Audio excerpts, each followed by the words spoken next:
반갑습니다. 좋은 아침입니다. 잘 지내셨죠? 며칠간 엄청 추웠는데 오늘부터 날씨가 조금 덜 추워졌습니다. 그죠? 다행이네요. 그죠?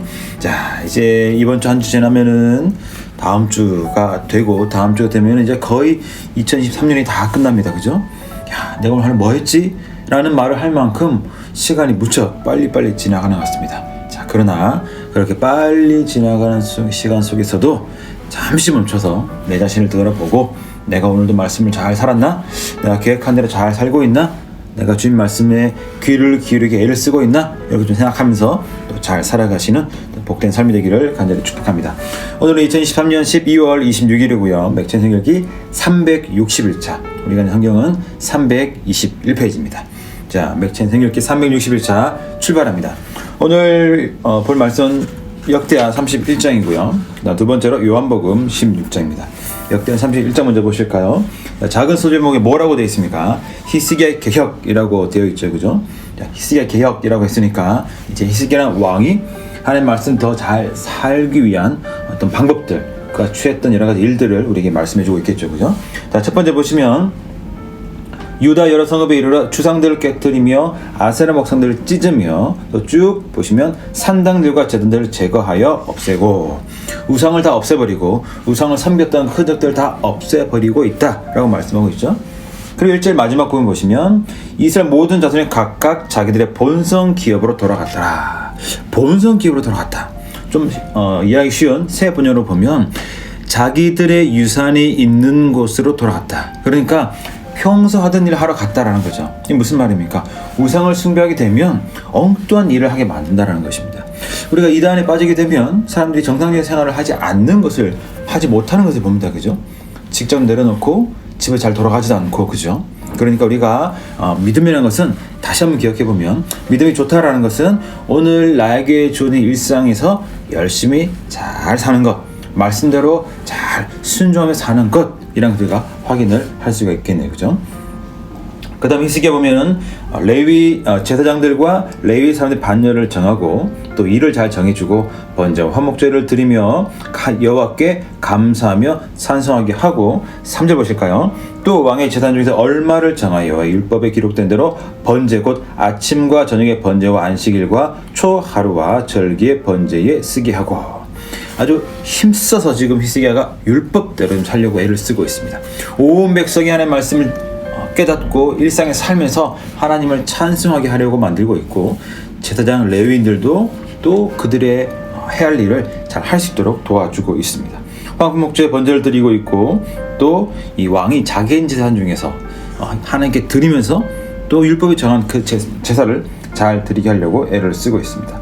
또 4절 보시면 그들에게 여호와의 율법을 힘쓰게 하라 하니라. 그죠? 그런 이야기 쭉 이어지고 있습니다. 그 다음에 5절, 6절 보시면은 11절 많이 가져왔다. 첫 열매들을 풍성히 드렸다. 6절 소와 양의 11조를 가져왔고, 또 그들이 하나님 여호와께 구별하여 드릴 성문의 11조를 가져왔다. 그러니까 많은 것을 하나님께 드렸다는 거죠. 우상을 제거해 버리고 제사장들이 해야 할 일들을 정해주고, 번제를 드리고, 왕이 솔선수범해서 자기도 번제를 잘 드리고, 또 온 백성이 또 11조를 잘 드렸다라는 이야기까지 쭉 이어지고 있습니다. 자, 제가 여기서 궁금했던 것은, 물론 이렇게 열심히 잘했던 것이 참 중요한데, 제가 궁금했던 것은 10절입니다. 제가 10절 한번 읽어보겠습니다. 사독의 족속 대제사장 아사랴가 그에게 대답하여 이르되, 백성이 예물을 여호와의 전에 드리기 시작함으로부터 우리가 만족하게 먹었으나 남은 것이 많으니 이는 여호와께서 그의 백성에게 복을 주셨습니다. 그 남은 것이 이렇게 많이 쌓이나이다. 아멘. 얼마나 백성들이 감사하고 얼마나 백성이 많은 것을 받았으면 그들이 11조를 내려갔을 때 참 많은 것을 드려서 그 제사장들이 먹고도 충분히 먹고도 남을 만큼 많이 그렇게 남았다라고 이렇게 고백을 하고 있습니다. 오늘 이런 복을 누리면서 살아가시는 저와 여러분 모두가 되시기를 간절히 축복합니다. 자, 그런데 제가 이제 가장 궁금한 것은 뭐냐면 10절에 이는 여호와께서 그의 백성에게 복을 주셨습니다. 자, 여러분 한번 생각해 볼까요? 오늘날에 한번 생각해 보겠습니다. 오늘 우리가 죄를 짓고 살다가 돌이키고 회개했습니다. 자, 이때 요즘 시대는 하나님이 어떻게 무엇을 복을 주실 수 있습니까? 가장 간단하게 돈이죠, 돈. 그죠? 아니면 뭔가 계약이 잘 된다거나, 그죠? 이런 걸로 복을 받을 수가 있습니다. 자, 그런데 이 당시에는 무엇을 복을 받습니까?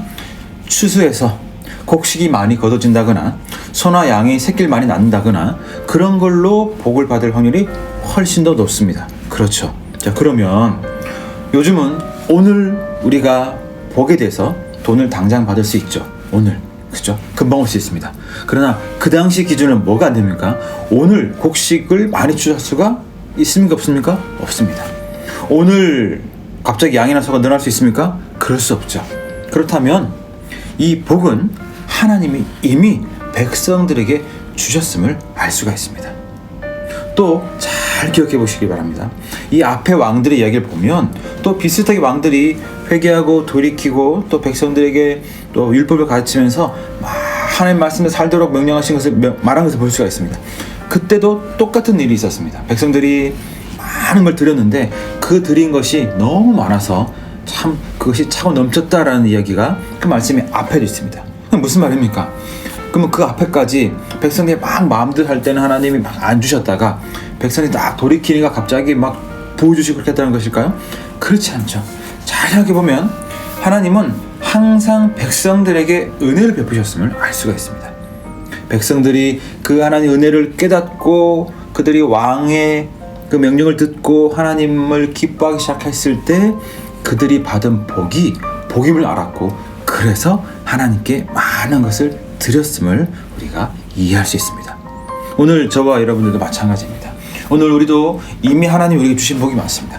물론 우리가 더 기대하는 것도 있겠죠. 그러나 하나님은 이미 우리에게 좋은 것을 주셨다라는 것을 기억하시면서 잘 살아가시는 복된 하루가 되기를 간절히 축복합니다.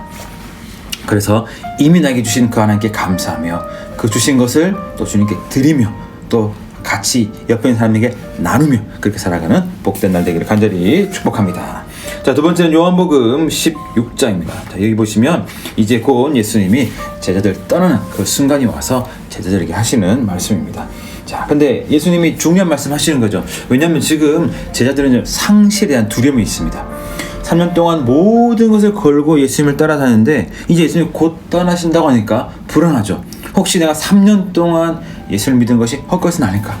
혹시 예수님이 죽으신다고 하셨는데 예수님이 죽으면은 나의 믿음 자체가 이제는 멈추고 예수님이 사라지시니까 우리는 다 끝나는 것이 아닐까 하는 그런 심각한 불안 상태에 있습니다. 그때 예수님이 제자들에게 하시는 말씀입니다. 자, 4절 오직 너에게 이 말한 것은 너희로 그때를 당하면 그때 예수님 죽으신 때죠. 내가 너에게 말한 이것을 기억나게 하려 함이요 처음부터 이 말하지 아니한 것은 내가 너희와 함께 있었음이라. 그러니까 지금 이 16절에 나오는 말은 예수님의 제자들이 예수님이 안 계실 때 꼭 기억해야 될 말이라는 거죠. 그죠? 6절 그들은 아직 마음에 근심이 가득한데 7절 그러나 내가 너에게 실상을 말하노니 내가 떠나가는 것이 너에게 유익이라. 내가 떠나가지 아니하면 보혜사가 너에게로 오시지 아니할 것이요 가면 내가 그를 너에게로 보내리니. 자, 예수님이 가셔야 성령님이 오십니다. 그 성령님이 오셔서 그 제자들에게 중요한 것을 가르쳐 주신다고 하셨는데 그것이 오늘 8, 9, 10, 11절 나와 있습니다. 8절 보면은 자, 요한께서 말씀하고 있죠. 그가 와서 죄에 대하여 의에 대하여 심판에 대하여 세상을 책망하시리라. 자, 그러면 죄가 무엇이냐? 죄에 대하여라 함은 그들이 나를 믿지 아니하며 의에 대하여라 함은 내가 아버지께로 가니 너희가 다시 나를 보지 못하며 심판에 대하여라 함은 이 세상 임금이 심판을 받았음이라. 자, 13절까지 읽고 제가 말씀을 드릴게요. 그러나 진리의 성령 오시면 그가 너희를 모든 진리 가운데로 인도하시리니 그가 스스로 말하지 않고 오직 들은 것을 말하며 장래일을 너희에게 알리시리라. 아멘. 자, 지금 제자들이 좀 굉장히 불안감이 있습니다. 그러나 그럼에도 불구하고 있으면 내가 떠나가야 보혜사가 오시고 그 보혜사가 오셔서 내가 너에게 말한 것들을 다 생각나게 하신다. 너의 불안감을 없애주시고 왜 이런 일이 쫙 있었는지 성령 하나님이 너에게 알려주신다 라고 예수님이 말씀하고 계십니다. 자, 세 가지죠. 죄에 대해서. 자, 죄가 무엇일까요? 죄는 말씀 나와 있죠, 그죠? 구절에 나와 있는 것처럼 그들이 나를 믿지 아니하는 것. 그러니까 예수님 믿지 않는 것이 죄인데 그것을 깨닫게 한다는 것이죠. 이건 좋습니다. 자, 그 다음에 10절.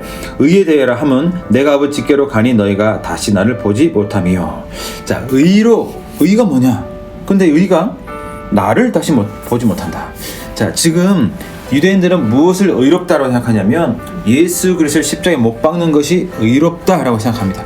이것이 옳은 것이다라고 생각을 한다는 거죠. 그렇죠? 자, 그러나 예수님은 가시는데, 예수 십자가에 죽으시는데, 그 죽으시는 것은 유대인들 때문에 죽는 것이 아니라 예수님이 태초부터, 영원전부터 그것을 예정하셨죠. 그러니까 십자가에 죽으시는 것이 무엇이냐면, 유대인들은 예수를 죽이는 것이 우리의 의로움이다, 이것이 하나님 앞에서 우리가 잘하는 것이다 라고 착각하며 했지만, 실제로 이것이 의인데, 왜 의냐면 예수님이 스스로 그 길을 가셨기 때문에 의입니다. 또 예수님이 십자가에서 죽으심으로 말미암아 우리의 죄가 용서받게 되었고 우리의 참 구원자가 되셨기 때문에 이것이 하나님 앞에서 의로움이다라는 것입니다. 그래서 예수님이 죽는 것은 그들이 죽였기 때문에 의로운 것이 아니라 예수님이 죽음의 길을 가셨기 때문에 그 일로 말미암아 우리가 구원받았기 때문에 이것이 의로움이다라고 말씀하셨고요. 마지막 세 번째 11절. 심판에 대하여 함은 이 세상 임금이 심판을 받았습니다. 무엇입니까? 이 세상에 있는 사람들이 예수님 십자가 못 박는데 그들이 심판을 받게 된 것이다 라고 말씀을 하고 있는 것입니다. 근데 그들은 오해하고 있는 거죠. 하나님의 진노, 하나님의 심판받아서 예수가 죽었다고 하지만 실제로는 그들이 그런 진노, 심판을 받은 것이다, 그렇게 말씀을 하고 있습니다. 이 세 가지만 잘 기억하면 좋을 것 같아요. 자, 성령이 오셔서 무엇을 하신다고요? 죄가 무엇인지, 의가 무엇인지, 심판이 무엇인지 우리에게 제대로 명확하게 알려주신다는 것입니다. 자, 그렇다면 우리는 이 말씀 가지고 무엇을 기억하면 좋을까요? 성령 하나님이 오셔서 내가 성령 충만하다 하면 내가 어떻게 살아가느냐는 것입니다. 우리는 좀 다른 생각들을 하고 있죠, 그죠? 막 기도 엄청 열심히 하게 되고, 막 환상을 보기도 하고, 막 갑자기 능력받아가 막 이런저런 일을 하고, 뭐 그런 것도 틀리면 아니죠. 그러나 오늘 본문을 보면 성령 충만은 무엇을 말씀하고 있습니까? 죄가 무엇인지 안다는 거죠. 그 죄가 무엇인지 깨닫고 돌이키는 것, 그것이 바로 성령 충만으로 말미암아 나타나는 일 중에 한 가지라는 것입니다. 또 한 가지는 예수 그리스도가 왜 죽으셨느냐, 그것을 깨닫는 거죠. 그리고 심판이 무엇이냐, 내가 오늘 잘 살아가고 있느냐, 그것을 깨닫는 것, 그것이 바로 성령 충만으로 나타나는 현상이다라는 것입니다. 오늘 저와 여러분 모두가 성령 충만한 은혜의 삶을 살기를 간절히 축복합니다. 그리고 성령 충만하다는 것은 오늘 말씀을 통하여 이 세 가지, 죄가 무엇이고 의가 무엇이고 예수 그리스도가 무슨 일 하셨는지를 더 잘 깨닫는 것이다. 그래서 우리가 그 말씀대로, 그 선한 말씀대로 순종하며 살아가야지라는 결심을 하게 되고 실제로 그렇게 살아가게 되는 것이다. 이것이 바로 성령 충만이다. 이것을 잘 기억하시면 좋겠습니다. 오늘도 두 가지 말씀 함께 나누는데요, 두 가지 말씀 잘 기억하시면서 이 말씀을 또 아멘을 받아들이고 또 그 말씀 그대로 순종해서 오늘도 살아계시는 하나님을 만나며 또 살아가는 복된 날 되기를 간절히 축복합니다. 자, 저는 내일 뵙겠습니다.